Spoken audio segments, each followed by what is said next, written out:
예수께서는 모든 도시와 마을을 두루 다니시면서 유대 사람의 여러 회당에서 가르치며 하늘나라의 복음을 선포하며 온갖 질병과 온갖 아픔을 고쳐주셨다. 예수께서 무리를 보시고 그들을 불쌍히 여기셨다. 그들은 마치 목자 없는 양과 같이 고생에 지쳐서 기운이 빠져 있었기 때문이다. 그래서 제자들에게 말씀하셨다. 추수할 것은 많은데 일꾼이 적다.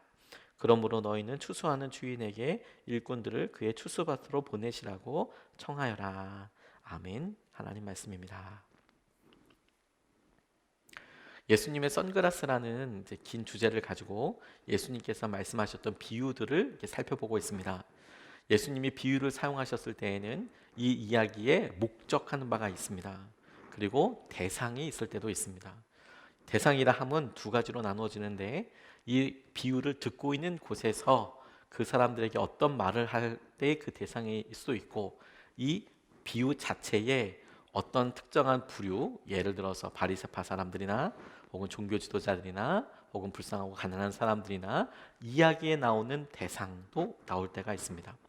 그래서 이 이야기를 통해서 예수님께서 어떤 관점과 어떤 방향을 이야기하시는지를 우리가 질문해 보고, 그 질문을 통해서 우리에게 이렇게 적용이 되구나, 이렇게 이 본문 말씀을 살펴보고 있는데, 이 네 번째 시간으로서 오늘 예수님께서 사람들에게 추수할 일꾼이 없다, 이렇게 많은 사람들이 있는데 추수할 일꾼이 없다 라고 이렇게 비유를 통해서 말씀하셨던 이 말씀을 가지고 오늘 우리의 삶의 모습과 우리의 위치, 정체성, 나 지금 잘 가고 있는가?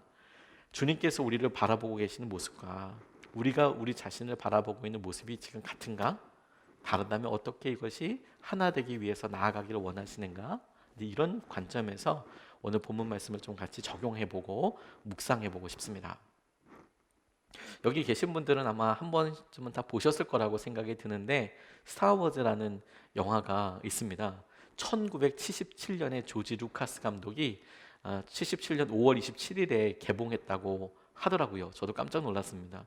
그렇게나 오래됐고 또 그렇게나 오랜 기간 동안 지속적으로 스타워즈가 나왔죠. 요즘은 어떤지 모르겠지만 여러 IPTV와 같이 온라인 TV가 많지 않았을 때에는 추석이나 명절 때에 단골로 나오는 스타워즈 관련된 것도 많이 나오고 그랬었습니다. 근데 한 가지 특징적인 것은 조지 루카스 감독이 그 스타워즈의 마지막 편을 거의 찍을 때 갖고 있었던 확신이 뭐였냐면 폭망할 거다, 이런 생각을 갖고 있었다라는 겁니다. 감독 스스로가 이 영화 안 되겠다, 흥행 안 되겠다, 이런 확신이 있었대요. 절대로 이거는 안 된다. 당시에 77년도에 뭐 이렇게 날아가고 뭐 우주선 있고 이렇게 하는데 이거 안 될 거다. 감독 스스로가 그런 생각을 갖고 있었대요. 근데 감독뿐만 아니라 당시에 영화 평론가들도 이런 형태의 SF 영화는 안 된다. 77년도에 안 된다. 그래서 이 영화 폭망할 거다, 이렇게 점치곤 했다는 거예요. 예상을 했다는 겁니다. 그런데 그때 당시에 개봉했을 때 영화를 관람했던 사람들의 시선은 좀 달랐어요. 당시에 이 스타워즈 새로운 희망이라는 이게 개봉되었는데, 그 주간에 똑같이 개봉했던 영화 중에서 스모키 밴디트라는 그런 영화가 있었답니다.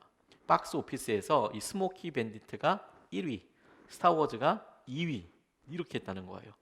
그리고 이 한 주 두 주 동안 벌어들인 돈도 이 스모키 밴디트가 약 250만 달러, 270만 달러, 스타워즈가 250만 달러 이렇게 벌어들였대요.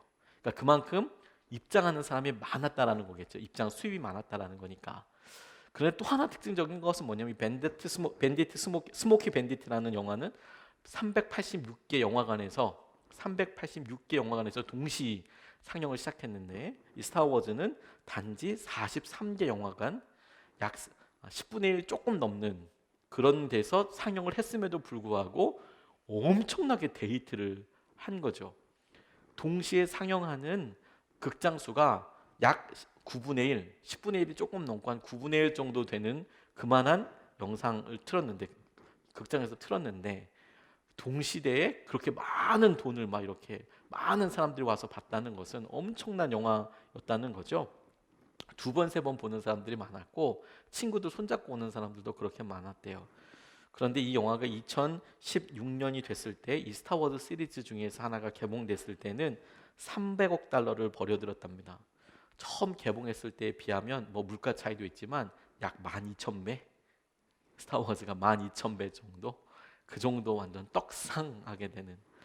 그런데 예상이 어땠다고요? 감독 스스로도 이건 안 될 거야, 이건 사람들에게 안 될 거야, 이렇게 생각하기도 했고, 영화 평론가들도 이건 안 될 거야, 이 시대의 SF라니 이게 말이 돼? 라고 했던 거가 개봉을 하고 그 이후에 꾸준히 만들어지고, 그리고 나서 한 30년 지나고 난 다음에 3, 40년이 지나고 난 다음에는 처음에 생각했던 것보다 12,000배로 그런 가치가 확 올라가게 됐다.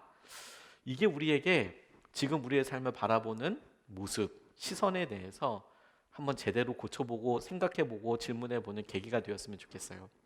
여러분들은 여러분 스스로를 어떻게 보고 계시나요?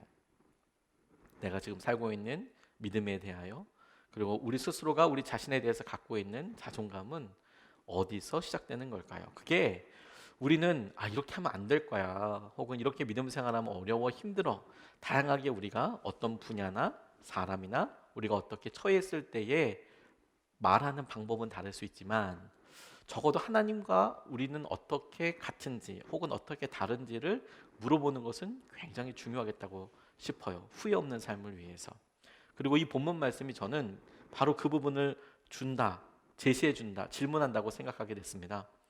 주님이 한참 사람들에게 이렇게 이름을 드러내실 때가 있으셨어요. 처음에 사람들에게 기사와 이적으로 막 당신의 이름이 드러날 때가 있었습니다. 기적이 일어나니까 사람들이 많이 몰렸겠죠. 그 사람들에게 예수님께서 천국 복음을 전하셨습니다. 회개하라, 하나님의 나라가 가까웠다. 계속 이제 이렇게 말씀을 폭발적으로 전하실 때가 있었습니다. 사람들이 기사와 이적도 놀라웠지만 예수님께서 하시는 말씀도 놀라웠어요. 이때 당시는 초기 사역에 가까웠습니다. 예수님께서 초기 사역에. 그런데 그렇게 사람들이 많이 와서 주님의 시선에 비친 사람의 모습에 대해서 주님이 이제 툭 이야기하시는 거예요. 당시에 주님을 따르는 무리들 많았거든요. 그 무리들을 바라보시면서 제자들에게 하신 말씀이에요. 자기를 따라오는 많은, 설교를 듣고 혹은 기사와 이적을 보기 위해서 따라온 많은 사람들이 있는데, 그 사람들을 보시며 제자들에게 하신 말씀인데, 이것은 제자들과 무리들, 그리고 이 말씀을 나중에 읽는 우리들에게도 똑같이 말씀하시는 것이라고 적용해 볼 수 있겠다는 생각이 들었어요. 첫 번째로, 우리는 주님께서 우리를 어떻게 보시는가, 지금 우리를 어떻게 보실까, 이 질문에 대해서 뭐 각자가 이런 질문을 뜬금없이 받는다면 뭐 사랑스러운 눈으로 보시겠죠, 어떻게 보시겠죠, 이렇게 대답할 수 있으시겠죠. 아마 다 맞을 겁니다. 그런데 이 본문 말씀에서 우리가 예수님께서 무리를 보고 계시는 특별한 시선, 예수님께서 그 무리와 별반 차이 없는 제자들을 보시면서 똑같이 보고 계신 시선, 그리고 그 말씀을 보고 있는 우리도 지금 예수님 앞에서 말씀 듣고 있는 이 무리들과 별반 차이가 없어서 똑같이 적용할 수밖에 없는 그런 모습 한 가지를 예수님께서 이렇게 떡 이야기하십니다.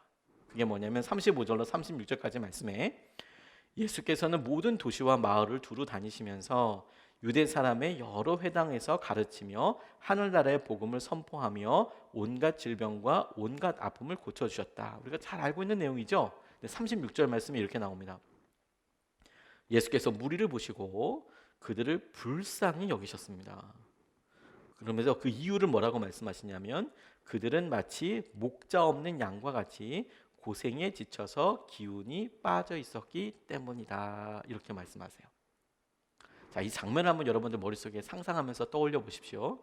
예수님께서 많은 가난한 사람, 어려운 사람, 병든 자들 고쳤어요. 사람들이 엄청 모였습니다. 근데 그 사람들을 보시고 예수님이 불쌍히 여기셨어요. 불쌍히 여기신 이유가 뭐냐면 그들이 목자 없는 양과 같이 고생하고 힘들어하고 있기 때문이다 라고 말씀하셨습니다. 조금 더 세분해서 보면 여기서 지금 주님께서 불쌍하다, 목자가 없어서 고생하는 양과 같다라고 이야기하는 사람은 지금 예수님 앞에 있는 사람들이에요. 예수님을 따라 볼까? 예수님과 에서 일어나는 기사와 이적을 내가 보고, 혹은 그들 중에서는 예수님을 따라 볼까? 이런 생각을 갖고 있는 사람이 있었을 수도 있을 것 같습니다. 그런데 그들을 보시면서 주님께서는 목자 없는 양과 같다 이렇게 표현하고 계시는 거예요. 그 말을 제자들에게 하고 계시지요. 당신은 제자들도 부르심 받은 지가 얼마 되지 않아서 예수님의 기사와 이적이 우쭐우쭐하고 그리고 그 의미를 잘 모를 때입니다. 마태복음이 쭉 뒤로 넘어가게 되면 그러면 예수님께서 당신께서 이와 같은 일을 하시는 이유와 고난받는 목적과 십자가에 대해서 분명히 이야기하시고 지적해서 알려주고 설명해 주실 때가 있지만 지금은 똑같이 사람들 같이 설교를 듣고 기사와 이적을 보고 있을 때였어요. 근데 그들에게 너희들이 목자 없는 양과 같이 보시고 안타까워하고 계세요. 기운이 없다라고. 저는 이 말씀을 비유를 준비하면서 그대로 주님이 지금 우리를 보고 계시는 시선이 아닐까라는 생각을 하게 됐습니다. 목사님 무슨 소리입니까? 저희는 예수님을 믿는데 무슨 소리를 하고 계시나요? 우리는 이렇게 주님을 갈망하고 있는데 이게 어떻게 같이 적용이 될까요? 이렇게 생각하실 수도 있겠지만 제가 이렇게 질문을 해보게 됐어요. 저 스스로에게. 목자가 있어서 있는데 그 목자를 만약에 우리가 온전히 따라가지 않는다면, 예를 들어 우리가 아버지가 있지만 아버지를 아버지라고 여기지 않고 아버지가 하는 여러 일들과 보호와 지도하심과 이런 걸 따르지 않고 내가 알아서 할 거야, 내가 내 힘으로 살 거야, 그렇다면 우리가 고아가 아니지만 고아 같은 삶을 살게 되지요. 목자 없는 양과 같이 지낸다라고 이야기할 때 저는 이 말씀을 그대로 우리 삶에 주님의 시선으로 이렇게 받아들였어요. 아, 우리의 삶에 주님 보시기에 우리의 고백은 주님 함께하고 계시죠. 주님, 제가 주님을 따릅니다라고 이야기할 수는 있지만 주님 보시기에는 야, 너 참 목자 없는 양과 같이 힘든 삶을 살고 있구나. 야, 차 목사, 넌 참 목자 없는 양과 같이 그런 어려운 시기를 살고 있구나. 야, 넌 어떻게 그렇게 어려운 시기 가운데 살고 있니? 주님이 제게 그렇게 불쑥 이야기하시고 계시는 것이 아닐까, 이런 생각을 해보게 됐어요. 그래서 점검해 보게 되었습니다. 제가 목자의 음성을 따라서 잘 살고 있는가? 내가 예수님께서 하신 여러 일들에 대해서 잘 내려놓고 있는가? 내가 주님과 함께 한다면 그러면 주님께서 내게 염려 없고 걱정 없도록 채워주실 것에 대해서 믿으며 그게 정말 내 안에 누림이 되고 있는가? 아이를 함께 키우고 아이와 함께 이야기할 때 아이들이 그야말로 진짜로 염려하지가 걱정하지 않는 것처럼 내가 주님께서 그만큼의 신뢰와 안정감 위에 거하고 있던가, 이런 모습을 해보면서 안타깝게도 주님 보시기에 저와 여러분들이 야, 너 목자 없는 사람들 같이 왜 이렇게 기진하고 힘든 삶을 살고 있냐, 그렇게 살 필요 없잖아. 수고하고 무거운 짐을 다 질 필요 없잖아. 그거 주님께로 갖고 와서 다 내려놓자고 했잖아. 그리고 나의 짐을 지고 가자고 했잖아. 이렇게 제게 타이를 지고 말씀하신다는 느낌이 많이 들었어요. 주님 보시기에 나는 여전히 목자 없는 양과 같이 나 혼자서 아둥바둥 삶을 살려고 그렇게 준비하고 살아가고 있지는 않을까. 1997년에 안타까운 소식을 접한 한 분이 계셨어요. 당시에는 형제였고 나중에는 목사님이 되셨는데 동생이 갑작스럽게 사고로 목숨을 잃게 됐대요. 얼마나 마음이 아팠을까요? 황망하고 힘들었겠지요. 그런데 그 당시에 지갑 속에 동생을 죽인 사람들의 명단 이렇게 있는 거 보니까 이런 사고로 인하여서, 교통사고와 같이 이런 사고로 인하여서 있었던 일인가 봐요. 그러니까 너무 마음에 분노와 적개심이 있으니까 지갑에다가 그 이름을 써가지면서 나 언젠가 복수할 거다. 물론 불법이죠. 물론 100% 불법이죠. 근데 그런 이름을 그냥 적어놓고 다닐 정도로 그렇게 마음속에 분노가 많이 있었대요. 근데 집에 어머니가, 홀어머니가 이렇게 자기를 키우시면서 근데 동생을 잃어버리고 나니까 어머니가 너무 아파하시고 힘들어하시는 거예요. 근데 자기가 정말 마음에 드는 이런 악한 생각을 결행할까 하다가 자기마저 떠나면 우리 어머니는 누가 볼구나, 이런 생각이 들어서 술만 많이 마시게 됐다는 거예요. 젊은 청년이 하루에 뭐 소주 7병 8병을 마시면서 소망도 없고 억울함을 풀 데도 없고 막 미칠 것 같으래요. 막 분노가 막 치밀어 오르고, 근데 길거리에서 막 이렇게 막 구토하고 쓰러지는 일도 많고 몸에서 악취도 나고 그러니까. 근데 오늘 집에 들어갔는데 어머니가 집에 성화라고 이제 하나 걸려 있는데 그냥 보통 집에 있을 법한 성화 마지막 만찬 모습이 이렇게 딱 있는데 술 먹고 들어갔는데 그게 그렇게 마음속에 막 분노가 확 나더래요. 주님이 하신 게 뭐가 있어? 날 위해서 해준 게 뭐가 있어? 그래서 그 액자를 깨보려고 막 가는데 어머니가 붙잡고 아이를 이렇게 아들을 말리면서 예수님 용서해 주세요. 아들의 아픈 마음을 누가 알겠습니까? 제발 용서해 주시고 이 아들을 긍휼히 여겨달라고 그렇게 막 절규하면서 아들 바지끄댕이를 이렇게 잡더래요. 속상하죠, 속상하죠. 그래서 하나님 뭐야? 막 이런 생각이 막 들고 자기 동생에 대한 아픔 때문에 그러고 있는데 입대 영장이 나왔답니다. 군대 오라고 어머니가 내셨는지 뭐 어머니가 이렇게 해서 입영 영장이 나왔답니다. 영장이 나와버리고 참 그게 차라리 낫겠다라고 하면서 그 짧은 시간 입대 영상 나오고 이제 몇 달 있는 그 기간 동안 어머니가 정말 조심스럽게 너 1대1 양육 한번 받아보라고 그렇게 이야기하더래요. 1대1 양육 한번 받아보라고. 마음속에 막 울분도 있고 그래 어떤 사람이든 한번 걸려만 봐봐라. 어?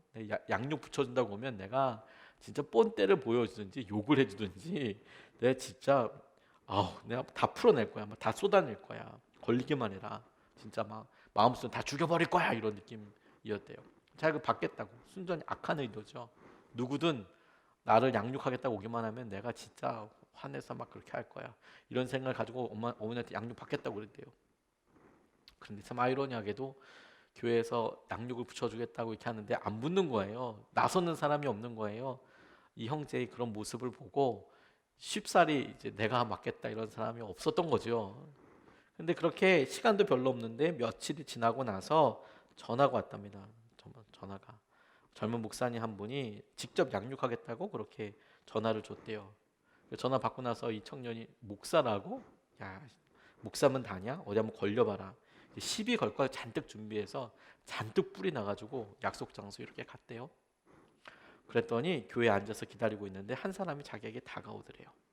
전화했던 홍 목사님이라는 분이었는데 분노에 가득 차 있는 자기를 보더니 아무 말도 어떤 가르침도 없이 꼭 안고 뭐 특별한 얘기도 안 하고 그냥 보자마자 껴안고 울면서 기도해 주더래요. 그 기도 내용이 하나님 이 형제의 고통을 제가 어떻게 알 수 있겠습니까? 이 형제에게 하나님의 위로와 평안을 주시옵소서. 아버지 우리 현호 형제의 마음을 위로하여 주시옵소서. 하나님 제가 죽어서 이 형제가 살 수 있다면 그렇게라도 해주십시오. 긍휼을 베풀어 주십시오. 이렇게 그냥 기도를 하더라는 거예요. 그 기도를 가만히 듣고 자기가 자기 모습을 평가했을 때 나는 지금 술주정뱅이가 돼 있고 쓸모없는 사람이라고 여겼고 동생과 이런 분노 때문에 내가 앞으로 뭐 할 수 있을 것도 없어 보이고 꿈꿀 수 있는 것도 없겠다고 이렇게 생각하는데 그런데 자기를 위해서 죽겠다고 기도하는 이 목사님 때문에 마음의 진심을 느낄 수 있었대요. 그리고 동생을 잃은 뒤 반년 만에 처음 느껴보는 마음이었대요. 그리고 엉엉 자기도 울게 됐다고. 엉엉 자기도 울게 됐다고. 나중에 이분이 이제 목사님이 되셔서 제자 훈련과 관련된 사역을 하시는 분이 되셨어요. 제자 훈련과 관련된 분, 양육을 하고 1대1로 하는 분. 누구나 우리가 어려서부터 교회 혹은 교회 문화에 익숙할 수 있고 그리고 우리가 설교 말씀 여러 번 듣고 동일한 주제로 알고 있고 그래서 주님이 아버지시지 하나님이 아버지시지 그리고 하나님께서 나를 책임져 주시지 이렇게 우리가 들어서는 알고 있단 말입니다. 근데 여러분 오늘 이 시간에 이 본문 말씀을 통해서 여러분들 음성 마음속에 들려오는 주님의 음성이 한번 귀 기울여 보세요. 너 그렇게 악쓰면서 살 필요 없다. 너 그렇게 힘들게 살 필요 없어. 괜찮아. 괜찮아. 그렇게 살 필요 없어. 괜찮아. 내가 다 책임져 줄 거야. 주님 보시기에 우리에게 목자 없는 양과 같이 그렇게 사는 것을 보시고 긍휼히 여기시는 주님께 찾아오셔서 주님이 찾아오셔서 우리에게 너 그렇게 실패한 거 아니야. 괜찮다. 할 수 있다. 너 괜찮다. 주님이 우리를 당신을 따른다고 믿고 따르는 우리 괜찮아요 주님. 괜찮아요 나는. 난 진짜 괜찮아요. 그러는 우리에게 그래 너 참 괜찮지. 그래 그러니까 너 마음에 있는 거 내려놔도 된다. 괜찮다.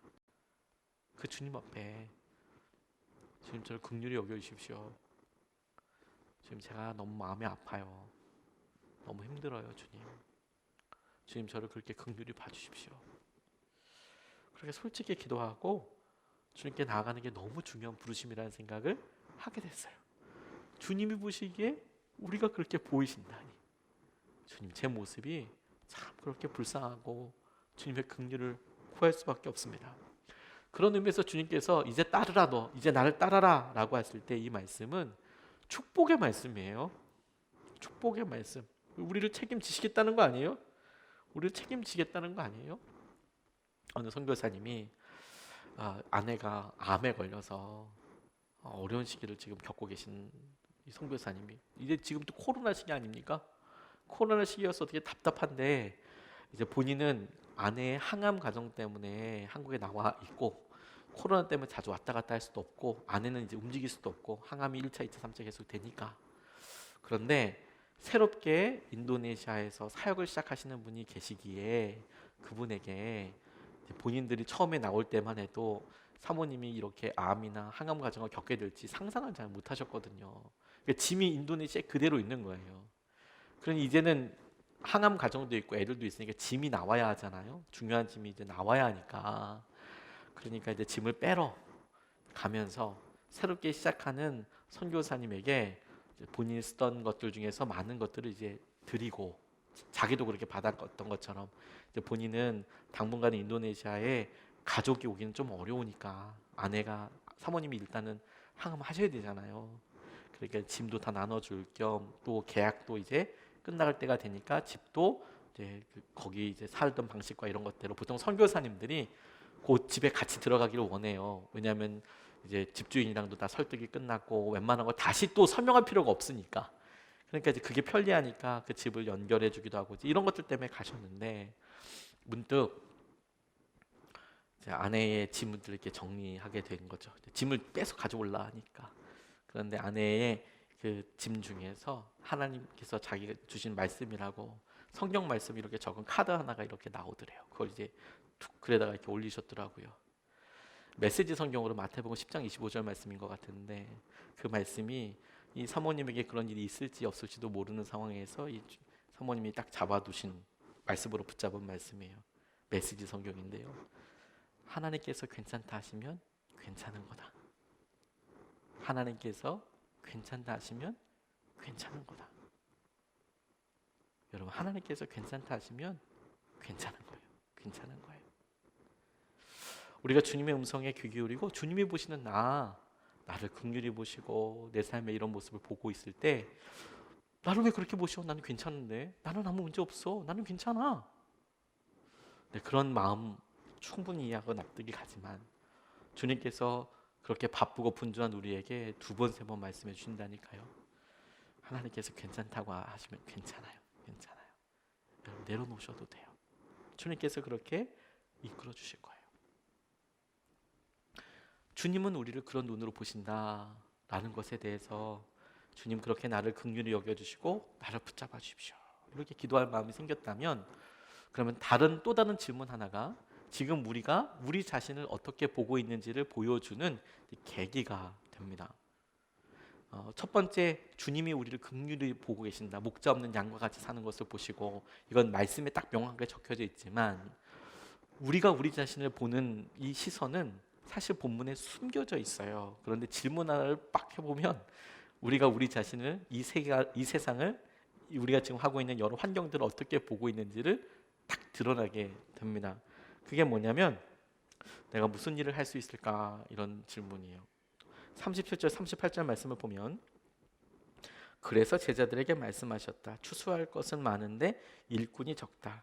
그러므로 너희는 추수하는 주인에게 일꾼들을 그의 추수밭으로 보내시라고 청하여라, 이렇게 말씀합니다. 자, 이 말씀에 주님이 생각하시는 내용은 뭐냐면, 주님이 보실 때는 추수할 일꾼이 너무 많다는 거예요. 목자 없는 양과 같이 돌아다니는 사람이 너무 많다.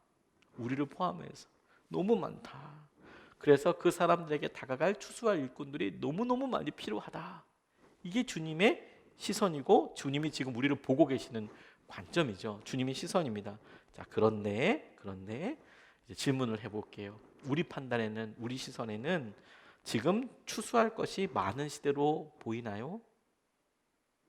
지금 주님께 일꾼이 없을 정도로 중요한 시기라고 생각이 드나요? 이 질문에 우리 자신을 이렇게 한번 비춰보면, 우리가 만약에 정말 그렇다, 와 지금은 우리가 복음을 전해야 하고 주님께서 말씀하신 대로 추수할 일꾼들이 너무 많이 필요해, 추수할 사람들이 너무 많아, 여기에 예스라고 수긍이 되고 긍정이 된다면 우리는 주님이 보시는 시선대로 우리 자신을 잘 보고 있다고 생각이 들어요. 와, 누군가가 지금 급격하게 가야 되고 그래야 돼. 그런데 그런 대답이 아니라 우리가 생각하기에 지금은 좀 아니지 않나요, 주님? 코로나잖아요, 코로나. 혹은 이 세상은 주님 교회 되게 많아요. 교회 엄청 많아요. 복음 전하는 것 때문에 주님 생각할 게 참 많아요. 앞뒤 안 가리고 생각할 게 참 많아요. 왜? 복음 전하는 것 때문에, 소위 말해서 노방전도나 이런 것들 때문에 교회가 욕을 먹을 수도 있어요. 시대가 바뀌었어요. 다양한 우리가 이유와 원인들을 설명할 수 있겠죠. 막 될 수 있겠죠. 아무튼 무슨 이유이든 간에 이 세상과 우리 자신은 주님 요즘은 더 이상 말씀 전하는 것이 쉽지 않습니다. 혹은 주님께서는 분명히 일꾼이 많다고 이야기하지만 저는 아닌 것 같아요. 그 사람이 저는 아닌 것 같아요, 주님. 이렇게 대답이 된다면 지금 우리가 우리 자신을 어떻게 보고 있는지가 확 드러나게 되죠. 질문 하나로.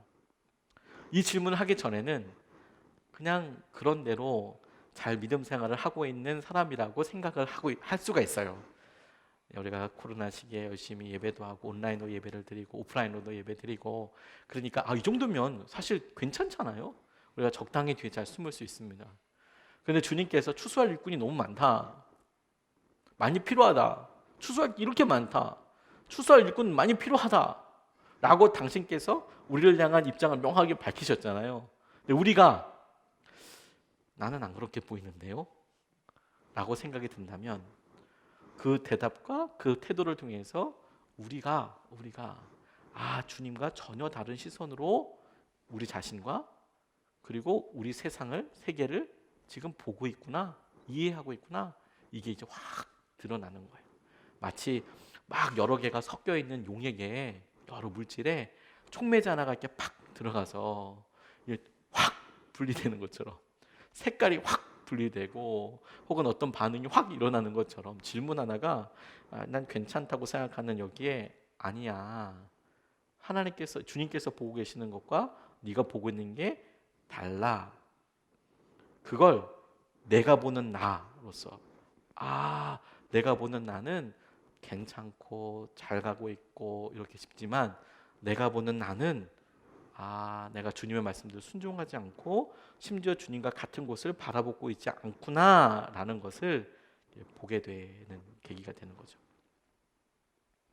제가 참 어려워서 기도를 했던 시기가 뭐냐면 주내원으로 진급할 때, 이번에 우리 조승희 목사님이 안수 받으셨는데, 감리교회에서는 그냥 뭐 안수 주는 게 아니라 매년마다 시험 보고 논문도 쓰고 막 그럽니다. 뭐 나름 어려워요. 교육도 받아야 됩니다. 수련회 같은 것도 하고 막 그랬어요. 근데 한번 이제 저도 이제 뭐 거의 마지막 준비라고 하는데, 뭐 아무튼 그 주내원 진급할 때 교육을 받으러 오라고 그래서 이제 갔습니다. 그럼 아침서부터 저녁까지 이제 목사님들이 오셔가지고 그 감리 교단에서 어른 목사님들, 유명한 목사님들 오셔서 강의 혹은 뭐 권면 말 같은 거 수업처럼 계속 하세요. 아침서부터 저녁 끝날 때까지 계속 하세요. 몰아서 또 하기도 하죠. 수업이 있으니까, 저희가 사역이 있으니까 아주 인텐시브하게 막 꽉 모아가지고 하는데, 그 중에 한 목사님이 아마 저희를 우려해서 그런 거 아닌가 싶기도 한데, 제가 너무 낙심이 되고 힘들었던 게 뭐냐면 교회에 어른 목사님이 오셔서 니도 왜 목회하려고 그래? 이렇게 물어보셨어요. 니도 갈 자리 없어. 그게 무슨 말이냐면 교회 갈 자리 없어. 왜 왔어 니들? 왜 하려고 그래? 뭐 하려고 그래? 먹고 살 수 없어. 여기 힘들어. 뭐 이런 이유로 이야기를 하는 거죠. 이 어려운 때 목회를 왜 하려 하니 니들? 이게 뭐 좀 친절하게 막 경청해주고 이런 거로 말씀하셨을 가능성도 있을 것 같아요. 근데 저는 뭐 그거 앞뒤가 생각나지는 않고, 그 질문 자체가 저를 정말 시험에 어렵게 했어요. 의도는 잘 기억이 나진 않습니다. 좋은 의도였을 거라고 뭐 저는 그렇게 생각하고 믿고 있습니다만, 근데 저는 사실 그 뒤에까지 뭐 이해를 잘 못했어요. 그 말 한마디 아주 되게 마음에, 아니 지금 나는 목사가 되겠다고 주님께서 부르셨다고 여기 지금 와 있는데, 여기 있는 사람들한테 너 목사 왜 될라 하니? 니들 누가 불렀니? 마치 하나님께서는 안 부르셨는데 넌 왜 왔냐? 니들 이렇게 물어보는 것 같았어요. 그래서 뭐야 이게 지금? 마음이 정말 어렵고 힘들더라고요. 마치 잉여? 남은 거? 좀 남은 거? 남은 느낌? 뭔가 좀 필요 없는데 억지로 제가 막 이렇게 막 엉글라고 하는 느낌? 이거 참 견딜 수가 없더라고요. 그리고 뭐 그분이 얘기하시는 뭐 교회 사정이 뭐 교역자가 몇 명 있는데 교회는 몇 개고 교회들이 뭐 재정 형편이 어떻고 이런 얘기들은 뭐 그분들이 훨씬 더 많이 아실 테니까 당시에 제가 알고 있는 것보다 더 현실적이고 더 리버럴하게 막 얘기하시는 거죠. 힘들죠. 그러면 뭐 내가 하는 게 맞는 건가 싶기도 하고. 근데 그거 가지고 기도하는데 주님께서 사실 의외로 이 말씀 가지고 저를 위로해 주셨어요. 내가 왜 왔지? 주님, 저는 제가 목회를 처음부터 하겠다고 그런 것도 아니고 주님께서 부르셔서 여기 왔는데 저런 질문 앞에 제가 어떻게 대답을 해야 하는 거예요? 난 왜 온 걸까요, 진짜? 이런 질문을 해보면서 주님께서 이 말씀을 저에게 덜컥 주셨어요.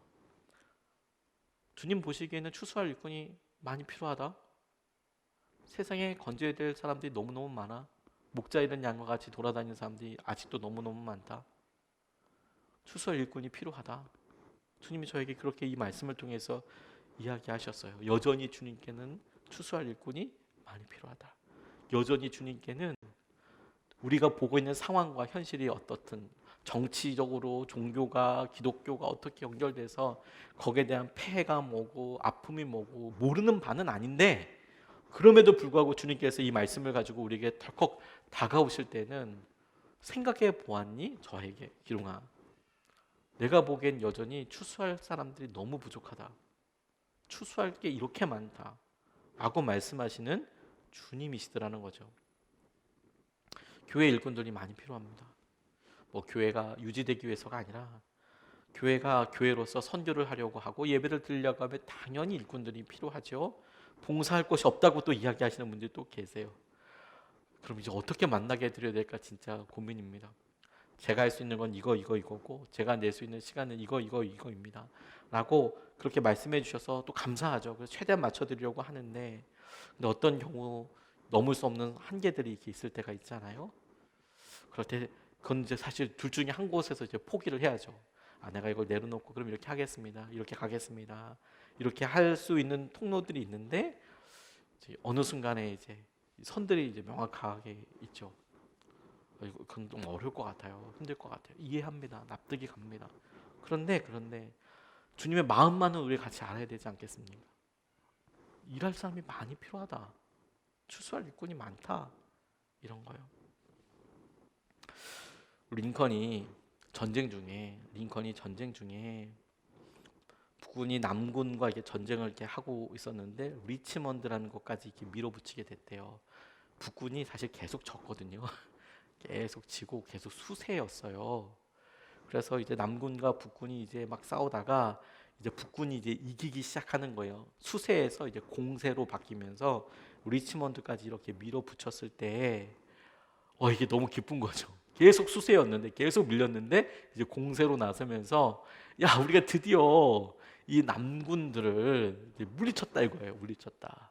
그래서 북군과 미국의 북쪽이 노예 제도를 반대하고 남쪽이 북쪽은 주로 공장 혹은 이거 공업이 발달돼 있었기 때문에 숙련된 노동 일꾼이 필요했고 남부는 주로 농사가 발전했기 때문에 그냥 편하게 계속 시킬 수 있는 그런 아주 값싼 노동력이 필요했기 때문에 남부에서는 노예를 지지했거든요. 그 상황에서 계속 싸우면서 이제 남북으로 갑자기 막 싸우는데 지다가 이겼다는 거예요. 그래서 이제 강요회의가 있는데 막 그 장군 한 사람이 뛰어오더니 대통령님 참으로 기쁘게도 마침내 적군을 우리 영토에서 그들의 영토로 몰아냈습니다. 무슨 말인지 아시겠죠? 두 선이 갈려서 막 남쪽에서 쳐들어오니까 북쪽이 점점점 밀리고 있는데 드디어 이제 공세를 해서 이제 밀어냈어요. 그래서 원래 도시들이 그 북쪽 다시 말해서 노예 폐지제를 동의하고 그렇게 해야 된다고 생각하는 그 도시들과 아니다 노예 계속 가지고 있어야 된다라고 생각하는 그 도시들의 경계가 왔다 갔다 할 때 드디어 남쪽으로 다시 이제 밀렸어요. 설명하기를 드디어 적군을 우리 영토에서 그들의 영토로 몰아냈습니다. 이렇게 말하는데 링컨이 회의장에 있는 다른 장군들, 다른 강요들에게 이렇게 이야기했대요. 나의 장군들이, 우리 장군들이 온 나라가 우리의 영토라는 사실을 언제쯤 알게 될까요? 지금 전선이 젖어 있어서 내가 조금 이기고 조금 말고 이런 정도에서 내가 지금 승리 희비가 가질 게 아니고 이 전체가 다 우리 나라잖아. 다 우리가 해결해야 될 우리 영토잖아. 이제 링컨의 얘기는 그거죠. 우리 믿음에서, 우리 믿음 생활에서 우리가 뭘 하나 조금 더 나아가서 드디어 주님, 제가 이렇게 주님께서 말씀하신 것을 가지고 이만큼 살 수 있게 됐습니다. 이렇게 순종할 수 있게 됐습니다. 내가 이렇게 고백할 수 있는 사람이 됐습니다. 여기서 우리가 기뻐할 일이긴 하죠. 그게 뭐 나쁜 일은 아니니까. 그런데 그렇게 보시는 주님께서 한쪽으로는 전부 다가 우리가 찾아야 될 거잖아. 전부 다가. 주님 보시기에 전부 온 세상이 주님 보시기에 다 주님께로 돌아와야 될 세상이잖아요.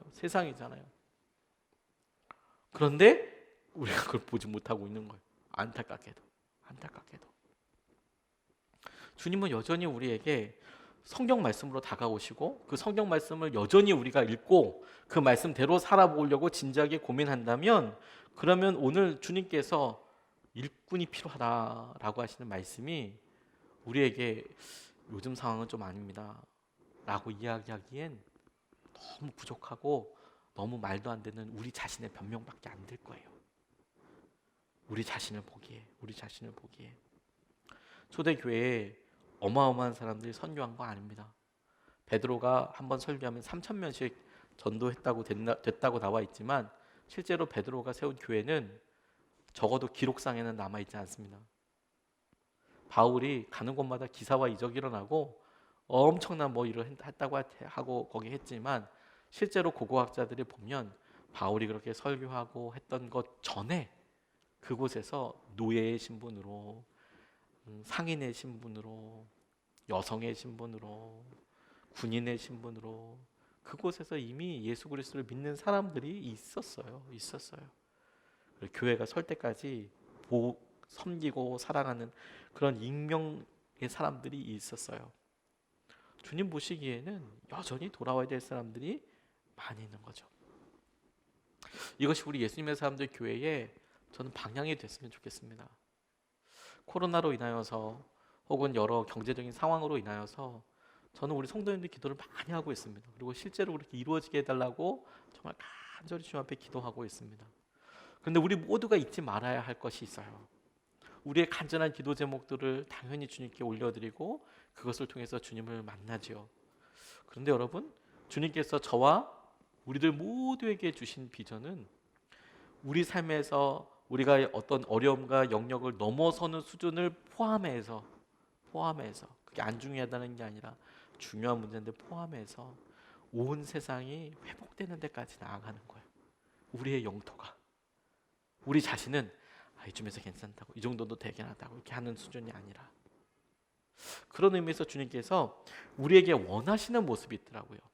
자, 주님이 우리를 바라보실 때 너희들 목자 없는 양과 같이 너무 힘들어하는구나. 주님, 그렇군요. 우리가 진짜 그와 같이 주님 보시기에는 주님을 온전히 의지하지 못하니 우리가 그렇게 보이겠군요. 우리 긍휼히 여겨달라고. 또 우리 자신이 우리를 보는 거 보면 주님 보시기에는 일꾼이 많이 필요하다고 하는데 우리는 우리 자신을 저는 일꾼은 아니에요. 제가 보기에는 지금 전도할 만한 상황도 아니고요. 출소할 상황은 더 아니에요. 전혀 다른 시선으로 우리가 지금 보고 있는 거죠. 그런데 주님께서 그런 모습을 보시고 우리에게 마치 그러면 이렇게 해라 라고 말씀하시는 것이 기도해라 라고 이렇게 요청하시고 우리를 주목하게 하세요. 그리고 기도해라, 기도하는 그 모습에 순종하는, 기도하라는 말에 순종하는 기도하는 모습이 주님께서 우리에게 원하시는 모습이기도 합니다. 다시 37절 38절 말씀을 읽고 싶습니다. 그래서 제자들에게 말씀하셨다. 추수할 것은 많은데 일꾼이 적다. 그러므로 너희는 추수하는 주인에게 일꾼들을 그의 추수밭으로 보내시라고 청하여라, 이렇게 말씀하셨어요. 자, 보통 이 상황을 이렇게 보면 예수님이 보시기에 무리들을 보고 목자 없는 양과 같다 이렇게 말씀하셨어요. 불쌍히 여기셨어요. 그리고 제자들한테 지금 말씀하시는 거죠. 그러면 저 같으면 이렇게 얘기할 것 같아요. 네가 좀 해라, 가서 좀. 보기에 불쌍하고 목자 없는 양과 같대. 그러면 보통 날 따라 혹은 네가 좀 해 이렇게 얘기할 것 같은데, 주님은 제자들에게 아까 말씀드린 무리를 보시고 불쌍히 여기시고 제자들에게 말씀하시는데 기도하라고 이야기하고 있는 거예요. 일꾼들을 보내달라고, 니들이 가라 이렇게 기도하라고 얘기하는 게 아니라 일꾼들을 보내달라고 청하여라. 지금 이곳에 추수할 사람들, 추수할 것이 많으니까 일꾼이 적은데 보내달라고 해라, 더 보내달라고 해라, 청해라, 기도해라, 이렇게 이야기하고 있는 거예요. 주님이 지금 우리에게 요청하시는 모습이라고 저는 믿습니다. 우리에게 추수의 일꾼이 되라 이렇게 말씀하시지 않고 추수할 일꾼을 보내달라고 기도하는 사람이 되라 이렇게 말씀하고 계시는 거예요. 이건 참 되게 다른 어감입니다. 그리고 이것이 더 많은 내용을 포함하고 있어요. 너는 그렇게 기도하는 사람이 되라.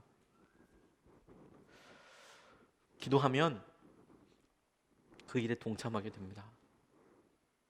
기도하면 그냥 동참하게 되는 게 아니고 그 일을 공감하게 돼요. 여러 선교사님들과 대화를 하다 보면 그 선교사님들의 심정과 상황들을 알게 되죠. 공감하게 됩니다. 그리고 어떤 방식이든지 참여하게 돼요. 혹은 기도하든지 혹은 제가 개인적으로 할 수 있는 영역들에 있어서 어떻게든 움직이게 되겠죠. 대화하다 보면 공감하게 됩니다. 부부 사이에도 대화하다 보면 서로의 모습들에 처음에 약간 어렵고 힘든 부분이 있을지도 모르지만 대화가 이어지게 되면 어떤 부분은 서로가 다르다라는 것에 대해서 이해하게 돼요. 그리고 그 이해에서부터 오는 어떤 행동을 할 수밖에 없게 되겠죠. 내가 일방적으로 원하는 것이 아니라. 기도는 하나님과의 대화입니다. 기도하는 자가 되라, 이 문제를 놓고 추수할 것이 많은데 일꾼이 적다. 너 하나님께 이 문제를 놓고 기도하는 사람이 되라. 일꾼을 보내달라고 기도하는 사람이 되라. 그래서 우리가 실제로 순종해서 주님, 지금 우리 자리에 이렇게 어렵고 힘든 사람들이 많습니다. 주님, 우리 예수님의 사람들 교회가 태전동이나 혹은 우리가 직장에서나 주님 이 세대가 지금 코로나 때문에 난립니다. 라고 이 세대에 기도하는 자가 되라 라고 이야기했을 때 주님께 기도하고 무언가 주님께서 이 시대에 하고 계실 계획들을 이야기하다 보면 그럼 우리 속에 주님의 마음을 공감하게 돼요. 공감하게. 아, 주님 마음을 이러시군요. 주님은 우리가 능력 없다고 우리에 대해서 막 뭐라고 하신 적이 한 번도 없어요. 다시 말해서 주님께서는 지금 우리가 보는 우리 자신이 주님 제가 보기에는 일꾼 지금 추수할 때가 아닌데, 제자들이 주님 이렇게 말씀하신 걸 보고 지금 추수할 때가 아니에요. 주님 지금 가만히 있어야 될 때예요. 그리고 일꾼도 많아, 너무 많아. 목사 너무 많고 선교사 너무 많고 일단 교회가 너무 많아. 예수님 이야기하고 막 자기 이야기해서 너무 많아 라는 생각을 혹 갖고 있다 하더라도 주님께서 추수할 일꾼이 없다고 이야기하는 것에 우리가 대화를 하다 보면 주님 마음을 알게 될 거예요. 주님 마음을. 아, 그렇군요. 대화하면 공감하게 되잖아요. 공감하게 되잖아요. 주님께서 그 일에 대해서 먼저 기도하라, 청해라 라고 이야기하시는 이유는 우리가 자발적으로 그 일에 동참하기 원하시기 때문에 그렇습니다. 너 그 일을 해라 라고 말씀하시는 게 아니라 너 그 일을 놓고 청하는 자가 되어보라. 그러면 단순히 내가 이 일에 동참해라 그래서 예 주님 제가 하겠습니다 동참하는 수준이 아니라, 그러면 내가 동참하기 전에 기도해 보니 주님의 마음이 먼저 임해요. 아, 이런 곳에도 이런 곳에도 이런 곳에도 주님께서 주시는 은혜가 필요하구나. 근데 사람이 없네. 그런데 안타깝네.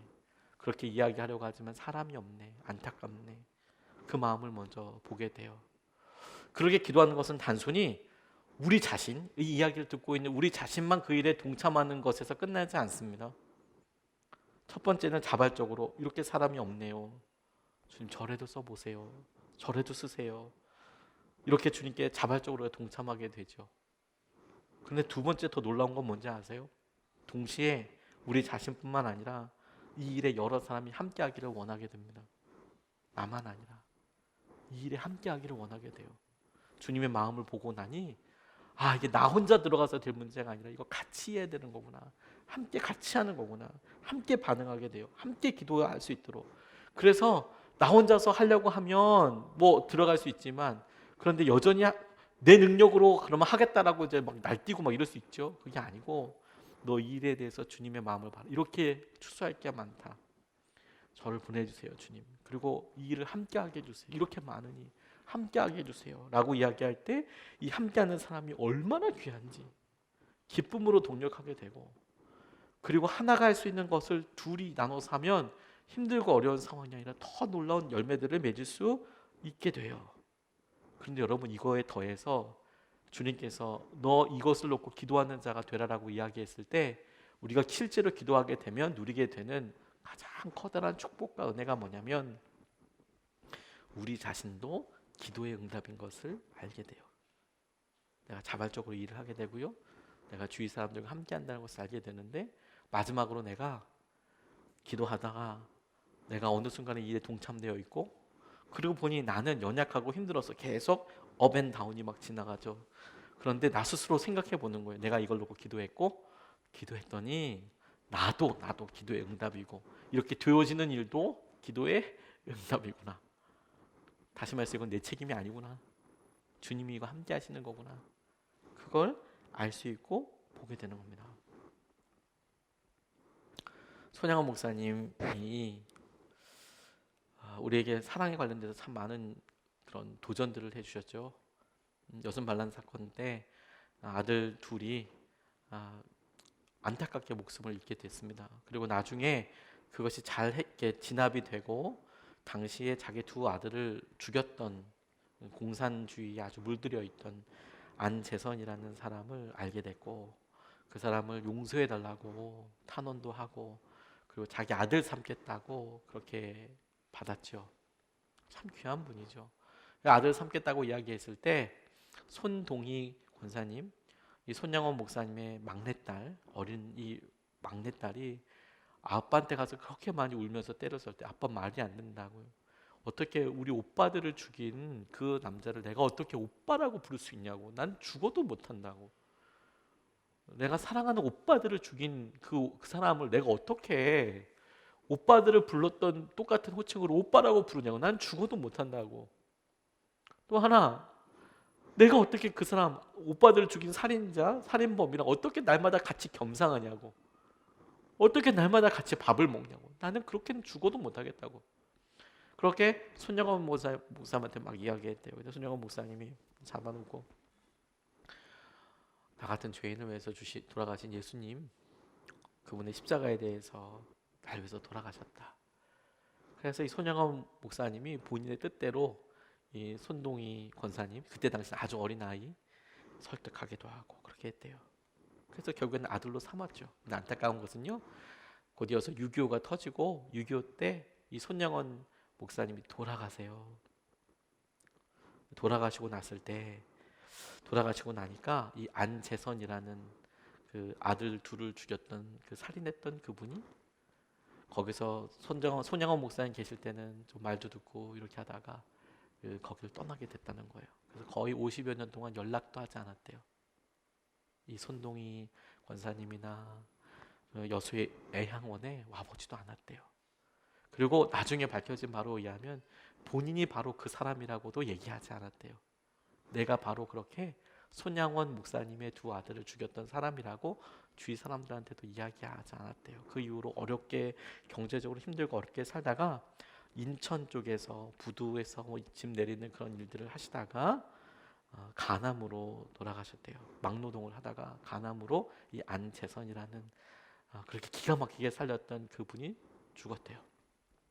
그런데 이 안재선이라는 분에게 아들이 있었답니다. 아들이 그렇게 어렵고 힘든 상황에서 그렇게 있었지만, 그래도 아들한테 마지막으로 죽으면서 유언같이 이렇게 이야기했답니다. 아들 이름이 안경선이랍니다. 너 목회해라. 너 목사 되라. 너 손양원 목사님 같은 목사가 되라. 뜬금없이 그렇게 얘기를 하고 돌아가셨대요. 진짜 뜬금없이. 평소 때 교회를 열심히 다니신 것도 아니고, 평소 때 손양원 목사님에 대해서 이야기한 것도 아니고, 근데 간암으로 돌아가실 때 아들에게, 야, 너 목회해라. 너 목사 되라. 너 손양원 목사님 같은 그런 목사가 되라. 그렇게 얘기하시고 돌아가신 거예요. 이 안경선이라는 분이 여러 사정들을 겪다가 이제 목회를 하시게 됐어요. 그리고 나중에 다큐멘터리가 이렇게 손양원 목사님과 관련된 영화나 다큐멘터리가 있고, 그러다 보니까 사람들이 물어서 연락을 하고 이러다 보니까 알게 된 거예요. 우리 아버지가 손양원 목사님의 두 아들을 그렇게 했던 분이라는 것을 알게 된 거예요. 상황이 이렇게, 그런 얘기를 안 하셨으니까 몰랐는데 이렇게 끼워 맞추고 이렇게 하다 보니까 우리 아버지가 맞아.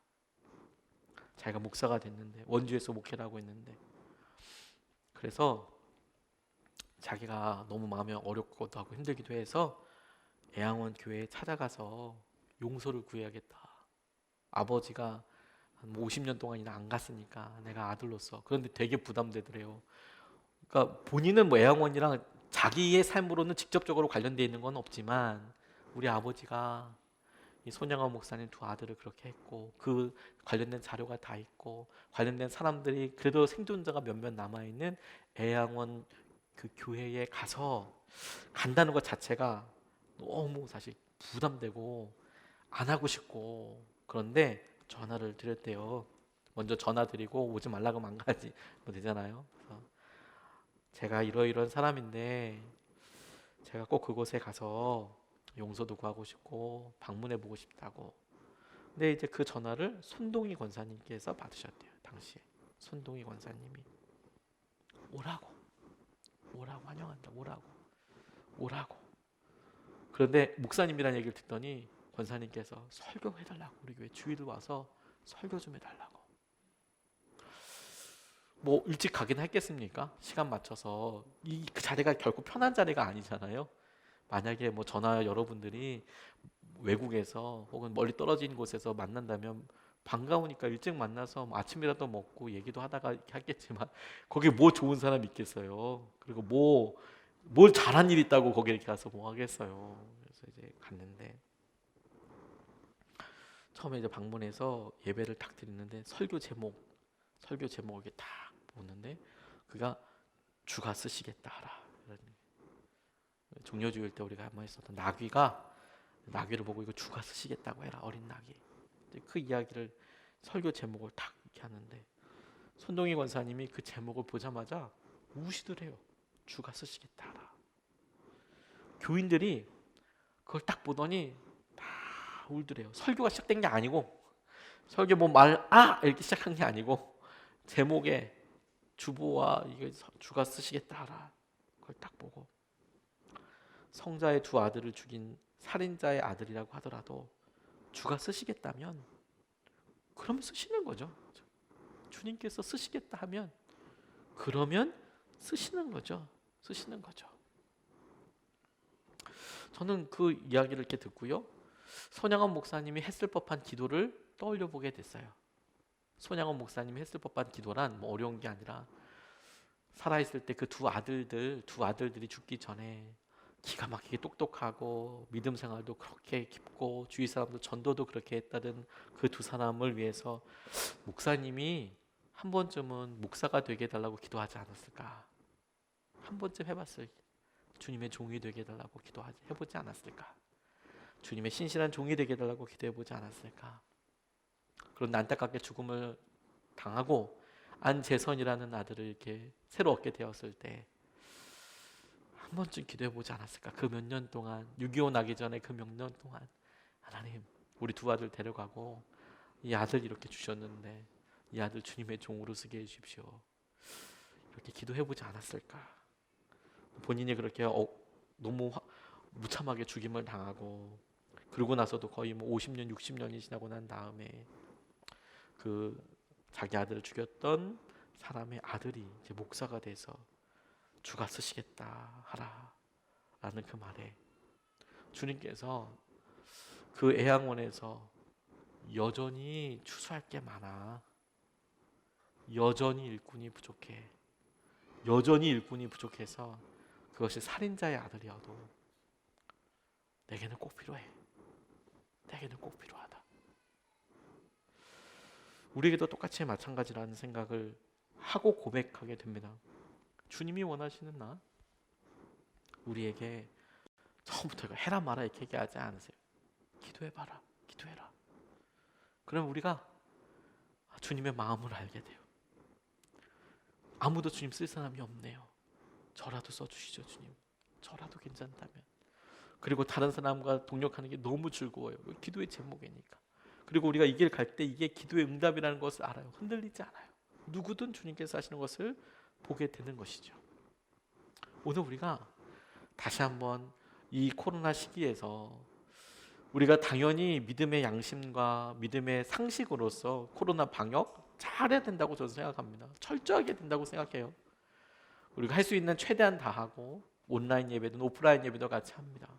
그런데 여전히 주님을 향한 열정을 우리가 마음에 품을 필요가 있어요.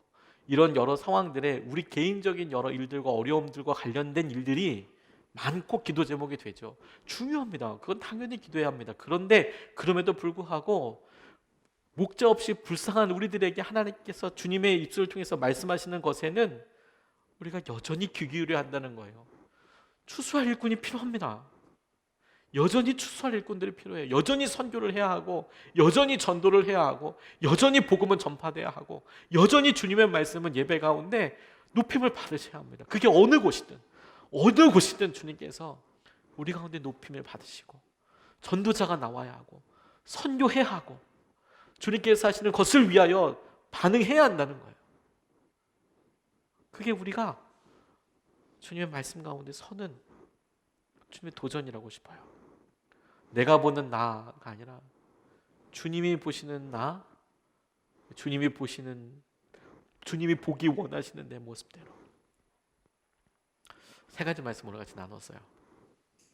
주님이 보시는 나, 목자 없는 양같이 그렇게 고민하고 불쌍한 모습처럼 보이는지, 주님은 그런 사람을 위해서는 말씀 주셨는데, 주님 저 긍휼히 여겨주세요. 주님 제가 다 해보려고 했는데 힘들고, 건강도 제 맘대로 안 되고, 돈도 제 맘대로 안 되고, 자녀도 제 맘대로 안 되고, 너무 힘들어요. 내가 보는 나를 보니 주님, 저는 이런 세상이 주님 보는 그런 눈대로 잘 보이지 않네요. 근데 저는 그게 괜찮다고 생각하고 살았네요. 당연하다고 생각했는데, 적어도 저는 아니라고, 지금은 그때가 아니라고 생각을 했네요. 주님 저를 사용해 주십시오. 뿐만 아니라 주님이 원하시는 모습, 주님께서 너 이곳에 일꾼이 필요하다 청해라, 이곳에 일꾼을 보내달라고 청해라 라고 이야기하실 때 주님이가 그것을 기도하는 자로, 그렇게 주님 보내주십시오라고 기도했더니 우리가 자발적으로 여러 사람들과 함께 주님의 기도의 응답을 누리면서 하나님 그렇게 갈 수 있게 되게 해 주십시오. 오늘 같이 좀 말씀 붙잡고 기도하기 전에 같이 찬양하고 싶어요. 내 평생 사는 동안 우리가 주님을 찬양하기를 원합니다. 여러분, 우리가 목적을 잊지 않았으면 좋겠어요. 저는 목사로 인도함 받을 때 저는 목회라는 게 너무 행복하고 기쁘고 예수님의 사람들과 함께하는 게 너무너무 저에게 자랑이고 은혜입니다. 그런데 저 스스로 계속 찔러 깨우고 있어요. 제가 부르심 받은 것은 물론 여러 성도님들과 함께하기 위해서이지만 제 기본적이고 가장 중요한 부르심은 예수님 그분을 전하기 위해서요.